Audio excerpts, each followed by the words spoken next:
자, 안녕하십니까. 이슈맨의 주식뉴스공장 6월 19일 모든 투자인은 성장통에 있다라는 제목으로 3월부터 시작했던 장보고 1호 시장의 변동폭 자체가 상당히 크죠. 앞으로도 이런 소음은 1년에 계속 1년 동안 투자의 흐름 부분들을 보면 최소한 2번에서 4번 정도의 큰 소음 부분들이 발생을 합니다. 매년 그래요. 지나와서 보면 그게 소음이 될 수도 있고 아니면 추세를 변곡을 만드는 그 시점에 어떻게 판단을 하느냐가 가장 힘든 구간이 될 수도 있겠죠. 그래서 모든 투자인은 성장통이 있습니다. 지금 시장도 이런 변동폭이 상당히 크다 보니까 힘든 구간이 되실 수도 있습니다만은 오늘 장보고 1호를 3월부터 진행했던 것 6월 달에 지금 6월 19일 그러니까 3개월 정도 된 것 같습니다. 하나의 교본이라고 말씀을 좀 드려볼까요? 성장통이 있는 이후에 어떻게 종목군들이 흘러가는지, 하지만 그 기준을 잡을 때 어떻게 잡아놓고 성장통일지 아니면 소음일지의 대응에 따라서 종목군의 대응 전략도 상당히 틀려질 수밖에 없겠죠. 그래서 힘든 구간이 계속 1년에 한두 번, 최소 한두 번 정도 나올 때마다 여러분들의 중심을 잡는 것은 이런 기준을 하나 잡아보시면 어떨까 라는 코멘트를 좀 드려보도록 하겠습니다. 비중 조절 부분들을 진행을 해서 오늘 장중에 거의 한 30% 가까이 29% 가까운 반등 부분들 진행되면서 전에 진행했던 부분들이다만은 오늘 최종적으로 1차의 관점 부분들을 좀 마무리해야 되는 그런 과정이 아닐까 라는 코멘트를 좀 드려보면서 전에 이제 이 방송 파일 부분들은 어떤 거냐면 3월 달에 장보고 1호를 시작하면서 왜 이 종목군에 관심권을 좀 둬야 되는지 그 시점은 이 구간이었습니다. 이 구간 내에서 이렇게 급락 부분들이 좀 나왔죠. 급락이 나온 다음에 지금 이제 돌이켜 보니까 이게 이제 정배열로 바뀌었지. 중요한 것은 이 시점에서는 계속 역배열이 진행됐다라는 것이죠. 그래서 이 구간 내에서 어떻게 중심을 잡았는가, 이것은 이 관련 동영상을 제가 좀 틀어드릴까 합니다. 3월 20일 날 그 전에 관련 리포트 부분들을 회원님들한테 한번 보여드렸고 그 관련 리포트에 따른 설명 있죠. 설명 부분들을 현재 올려드리도록 할 테니까 한번 체크를 좀 해보시면 어떻게 중심을 잡았는지 그리고 어떻게 바뀌었는지 리포트의 내용 부분들을 확인을 해주시기를 말씀을 드리고 장보고 1호 공개 부분들 넷패스를 진행을 하도록 하겠습니다. 장보고 1호 관련된 리포트를 먼저 제공을 좀 해드렸는데 회사 사업 관련된 내용 부분들을 2018년 3월 21일 장보고 1호 관련된 리포트를 먼저 제공을 좀 해드렸는데 회사 사업 관련된 내용 부분들을 영상을 통해서 한번 설명을 드려보도록 하겠습니다. 일단 이 회사 넷패스 같은 경우에는 크게 70% 중반, 20% 비중 부분을 가지고 있는 반도체 사업 부분하고 전자재료 사업 부분입니다. 반도체 사업 같은 경우에 반도체 쪽은 디스플레이용 드라이버라든지 그 다음에 WLP라는 패키지 등으로 구성이 되어 있고 전자재료 쪽은 LCD 반도체 여러가지 용액이라고 보시면 될 것 같아요. 근데 오늘 제가 중점적으로 얘기를 드릴 부분은 우리나라 시장 자체가 메모리 쪽, D램이죠. 메모리 쪽에서 이제 비메모리 쪽으로 좀 바뀌고 있죠. 바뀌는 시점에 어떤 기술 부분들이 상당히 많이 필요합니다. 이 그림 하나로 많은 걸 좀 설명을 좀 드릴 수 있을 것 같아요. 기존에 우리가 이제 칩 부분들을 할 때 FPGA라든지 이런 거 보시면 각각 외장 기술이에요. 이거 같은 경우에는 이 기술 같은 경우에는 개별 칩들로 분리해가지고 패키징을 했습니다. 각자 칩 부분들 해가지고 이걸 다시 하나 만들면서 어떤 패키징을 했다가 하면 그 다음 기술이 이제 WLP인데 이 반도체를 개별 칩으로 하는 게 아니라 웨이퍼상에서 바로 패키징을 하는 거예요. 그러니까 아무래도 이제 바로 패키징을 하다 보니까 패키징이 소형화가 되고 원가가 훨씬 더 유리하겠죠. 근데 이제 이것도 계속 이제 기술이 업그레이드 되다 보니까 좀 더 미세화되고 얇아지고 하다 보니까 이게 크기가 너무 커요. 그리고 그 저전력이라는 이런 부분을 분리하고, 그래서 이 다음 기술이 나온 게 팬아웃이라는 기술 부분들입니다.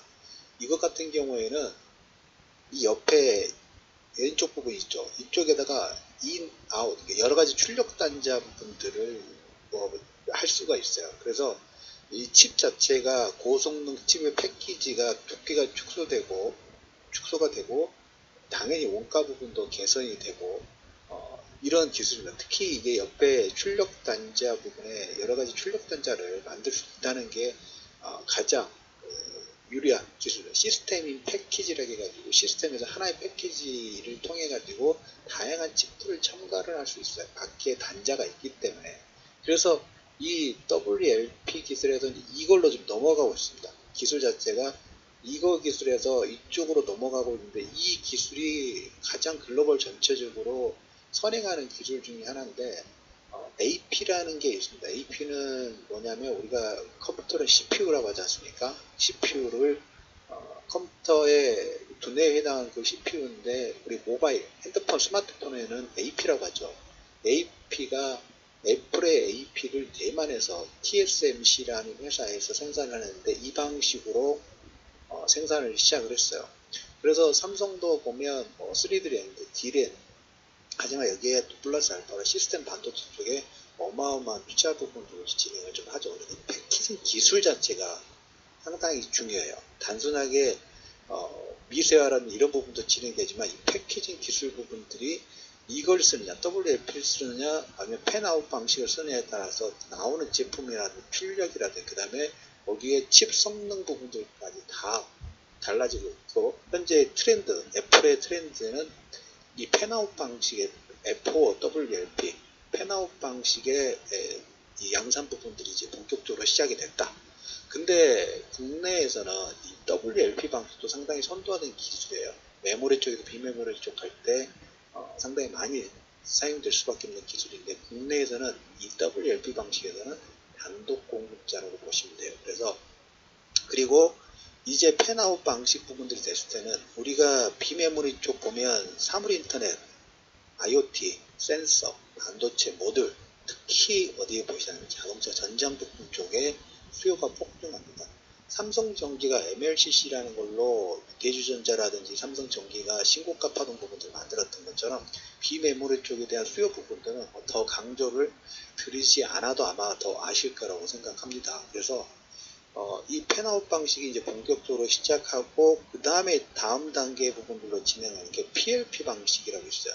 아마 이런 용어 때문에 여러분들 어려우실 수 있는데, PLP 방식은 이렇게 생각하시면 단순하게, 이 앞에 방식 같은 경우에는 이 원형의 웨이퍼에서 진행한다면, PLP는 사각형 패널에서 바로 양산 부분들을 진행한다고 보시면 돼요. 그래서 다량의 칩을 한꺼번에 패키징하는 기술 부분들인데, 이 WLP보다 향후 선도하는 기술이 이 두 기술인데, 이거에 대해서 PLP 방식의 양산이라든지, 그 다음에 팬아웃 WLP 방식 부분들 모두 기술력을 가지고 있는 회사가 네페스라고 보시면 돼요. 그래서 지금 시장에서 스마트폰에 그 지문인식 관련된 디스플레이 쪽에서 지문인식 하는 거 있죠. 이거에 관련된 내용 부분도 계속적으로 나오고 있는데, 물론 테스트이긴 합니다만, 작년 2017년도 5월에 국내 D사 제품의 PLP 다량으로 생산할 수 있는 PLP 방식의 패키지를 양산을 좀 했고, 아직 뭐 결정된 건 없습니다만, 유럽이라든지 대만, 특히 요즘에 보면 스마트폰 쪽은 중국이 상당히 빨리 치고 간다고 말씀을 드렸죠.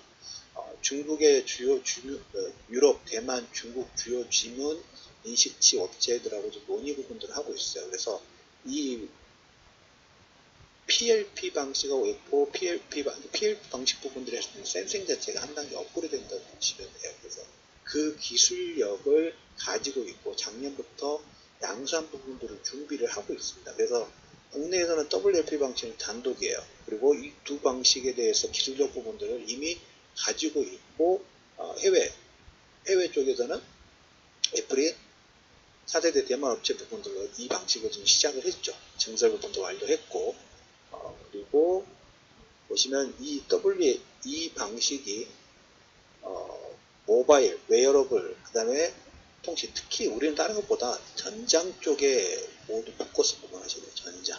전장의 포커스 하시면 될 것 같고, 그리고 이제 다음 단계 부분으로 보실 게 아무래도 이제 이 패키징 기술력을 가지고 있다고 말씀을 좀 드렸죠. 패키징 기술력 부분들을 가지고 있는데 이 회사 같은 경우에 작년에 여기 보시면 인공지능 반도체 뉴로모프 칩이라고 있습니다. 물론 이 회사는 네페스가 모든 걸 다 설계하고 다 하지는 않아요. 이 미국 회사로 제가 알고 있는데 이 회사 같은 경우는 우리가 요즘에 뭐 딥러닝 해가지고 인공지능 얘기가 많이 나오지 않습니까? 이 뉴로모빅 칩 같은 경우에는 그 딥러닝 하는 게 기존 방식 같은 경우는 컴퓨터가 여러 대 필요한데 오래 시간도 걸리고 그리고 이 CPU하고 메모리 간의 병목 현상 부분들이 되는데 이걸 개선시키기 위해서 이 칩을 만들었다고 보시면 돼요. 그래서 미국의 이 뉴로모픽 칩 부분 제너럴 비전이 칩 설계 부분들을 했고 네페스가 이걸 생산하고 글로벌 독점권을 가지고 있어요. 글로벌 독점권. 그래서 이 뉴로모픽 칩이 어떻게 보면 우리가 이제 뭐 향후에 빅데이터가 되고 클라우드가 되는 이런 시장 자체가 커지는 부분인데 클라우드가 되려면 일단 통신 속도가 일단 돼야 되고 그 다음에 서버가 SSD급으로 계속 업그레이드 돼야 돼요. 그리고 통신이 끊기면 안 돼요. 많은 데이터가 계속 서버하고 왔다 갔다 하면서 교류를 하면서 거기 정보 처리 부분들 해야 되는데 그 전 단계로 할 수 있는 게 엣지 컴퓨팅이라는 게 있어요. 엣지 컴퓨팅. 이거 뭐냐면 클라우드까지 가기에는 너무 단계가 많이 걸리죠. 서버가 보강이 돼야 되고 클라우드가 돼야 되고 그 다음 빅데이터가 돼야 되는데 거기까지 아니더라도 우리가 뭐 예를 들자면 이거일 수 있죠. 각 기계마다 우리 스마트 팩토리를 하지 않습니까? 스마트 팩토리를 하는데 각 기계마다 그 A라는 기계는 뭐 생산 이동만 하는 그런 기능 부분들을 줄 수 있고 B라는 기계는 뭐 절삭하는 기능 거기에서 만약에 위험 신호가 나면 자동적으로 스탑하면서 각 그 스마트 팩토리의 각계의 이 딥러닝 부분들을 시켜가지고 특화시킬 수가 있어요. 명령 부분들을 특화시킬 수 있어요. 그래서 이 뉴로모픽 칩 같은 경우에는 그 고속 병렬 연산 처리 부분들이 가능하기 때문에 계속 원하는 만큼 그 확장이 가능하다고 보시면 돼요. 그래서 USB처럼 컴퓨터에 꽂은 다음에 학습이 가능해요.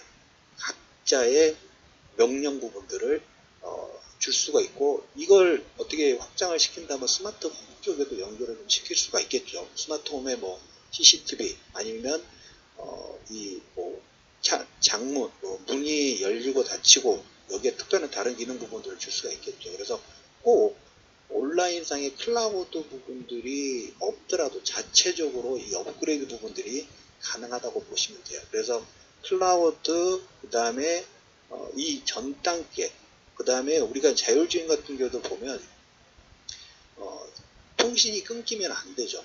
통신이 끊기면 안 되기 때문에 그리고 우리가 보안 관련된 부분에서 상당히 예의주시하고 있는 의료 쪽, 국방, 이쪽 해킹 보안, 온라인이 되지 않고 오프라인에 별도 가능 부분들이 줄 수 있기 때문에 이것은 기존 뭐 엣지 컴퓨팅 자체가 자율주행, 그 다음에 말씀드려도 의료, 국방, 그 다음에 IoT, 그 다음에 스마트 팩토리 이런 쪽에 다양하게 쓰일 수 있는 가능성이 있다는 거죠. 근데 이거에 대해서 이 네페스가 글로벌 독점권 부분들을 가지고 있다는 거예요. 근데 이쪽 시장은 이제 서서히 열리기 시작했다는 측면 부분들로 보시면 될 것 같아요. 그래서 뭐 전자재료 사업 부분도 있지만 두 가지 부분들만 1차적으로 딱 생각을 해놓으시면 될 것 같습니다. 기존 기술 이게 아주 가장 오래된 기술이고 이게 현재 국내에서 독점을 하고 있는 네페스만의 기술인데 이걸 이미 넘어섰어요. 이 방식에서 양산 관련된 PLP라는 양산 기술 부분하고 대만의 TSMC만 애플의 AP 부분들을 패키징 할 수 있는 유일한 기술 부분을 가지고 있어서 대만 TSMC가 채택을 했는데 그에 준하는 기술 부분들도 네페스 가지고 있고 그 다음에 PLP 기술 부분도 가지고 있다라는 그래서 우리나라 시장에서도 메모리 쪽에서 비메모리 쪽 할 때 패키징 부분들은 당연히 들어가는 거예요. 그래서 비메모리 쪽에 산업분 자체가 커지면 커질수록 그 반도체 패키징에 대한 수요 부분들은 늘어날 수밖에 없는 그런 구조를 가지고 있다는 게 첫 번째고, 그리고 두 번째, 조금 전에 말씀드렸던 이 인공지능 반도체, 뉴모픽 칩, 클라우드라든 서버 쪽에서 진행하기 전 단계가 엣지 컴퓨팅을 이용하는 부분들인데, 각 매개체마다 명령 부분들, 학습 부분들 별도로 주면서 온라인이 아니라 오프라인 속에서도 인공지능 기능 부분들을 쓸 수 있다. 그래서 이 부분이 자동차 전장뿐만 아니라 그 다음에 뭐 의료, 국방 이런 부분들까지 확대될 수 있는 가능성 자체가 매우 크다라는 얘기를 좀 드려보도록 하겠고, 마지막으로 이제 실적이죠. 기술이 있고 양산 부분들이 됐는데 판매가 안 된다 하면 이것은 어떻게 보면 도루묵이 될 수 있는데, 작년에 이 회사 같은 경우는 1분기에 증설 부분들을 진행하면서 2분기부터 본격 다등 부분이 들어가면서 작년 2017년도 실적이 어떻게 됐냐면, 매출은 한 13% 정도 증가했습니다. 매출은 한 13% 정도 증가됐는데, 매출의 12% 정도 증가됐는데, 전체 영업이익이 130%가 증가했어요. 130%가 증가했어요. 거의 10배가 증가했죠. 10배, 130% 정도 영업이익 부분들이 증가됐는데, 당기 순이익이나 이런 부분들은 39억으로 줄었어요. 대폭 줄었어요. 그것은 일회성 비용, 작년에 일회성 부분, 자회사 무상감자 부분들을 진행해가지고 순이익이 일회성으로 감소되어 있는 것들은 별로 신경 쓸 필요가 없어요. 우리가 중요한 것은 매출이 10% 정도를 증가했는데 영업이익 부분들이 130%, 고부가 가치라는 거죠.